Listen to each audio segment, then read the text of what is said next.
In 1980, police in Ecuador arrested a quiet man in a crowded market. At first, it seemed like a simple kidnapping attempt, but within days, that man would lead investigators to hidden graves in the mountains. And during interrogation, he made a confession so shocking that police initially believed he was lying.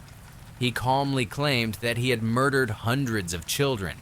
His name was Pedro Alonso López, and the world would soon know him as the Monster of the Andes.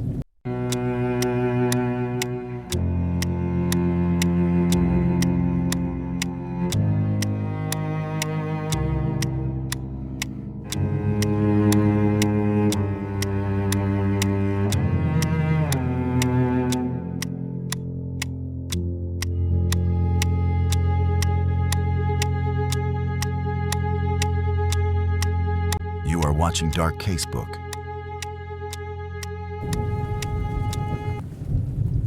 During the late 1970s, something terrifying was happening across parts of South America. Young girls were disappearing. At first, the cases seemed unrelated, different towns, different families, different countries. But many of the victims had something in common. They were between 8 and 13 years old, and they had last been seen speaking to a stranger, a man who seemed friendly, a man who offered them small gifts, candy, or money. Then they vanished. For years, authorities struggled to connect the crimes, but the truth was far darker than anyone imagined.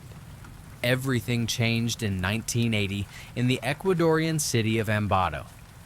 One afternoon, a young girl working in a busy market noticed a strange man watching her. He approached her and offered money if she would show him around the city. Something felt wrong. She refused. When the girl told her mother what happened, the woman immediately recognized the man. She had seen him near missing children before. Without hesitation, she grabbed his arm and began shouting that he had tried to abduct her daughter. At first, the crowd wasn't sure what to believe, but the woman refused to let go. Soon, people surrounded the man and dragged him to the police station. That man was Pedro López, and investigators had no idea what they were about to uncover. During interrogation, López refused to speak. For days, he remained silent. But eventually, he began talking. What he told police sounded impossible. López claimed he had killed hundreds of young girls across South America. According to his confession, around 100 victims in Colombia, more than 100 in Ecuador, and many others in Peru. Investigators were skeptical. They thought he was exaggerating. But then López made a disturbing offer. He said he could show them where the bodies were buried. Police drove López out into the countryside near Ambato. The area was quiet, surrounded by hills and forests. At one point, López asked them to stop the car. He calmly pointed toward the ground near a bridge. Officers began digging. Within minutes, they uncovered the body of a young girl. But that was only the beginning. López continued guiding police across rural roads and remote areas. Again and again, he pointed to locations where victims had been buried. In total, investigators recovered dozens of bodies. Many of the victims were between 8 and 13 years old. Eventually, 53 bodies were discovered in Ecuador alone. At that moment, authorities realized something horrifying. The man sitting calmly beside them might actually be telling the truth. If his full confession was accurate, Pedro López could be one of the most prolific serial killers in history. As investigators tried to understand the crimes, they looked into López's childhood. He had been born in Colombia in 1948, growing up in extreme poverty. His father had been killed before he was even born. His mother struggled to raise 13 children alone. López later described his childhood as violent and unstable. At the age of 8, he said he was thrown out of his home and forced to survive on the streets. During that time, he claimed he was assaulted by a stranger who had offered him shelter. Years later, López would say that this moment destroyed his innocence, and that from that point forward, something inside him had changed. In 1981, Pedro López finally stood trial in Ecuador.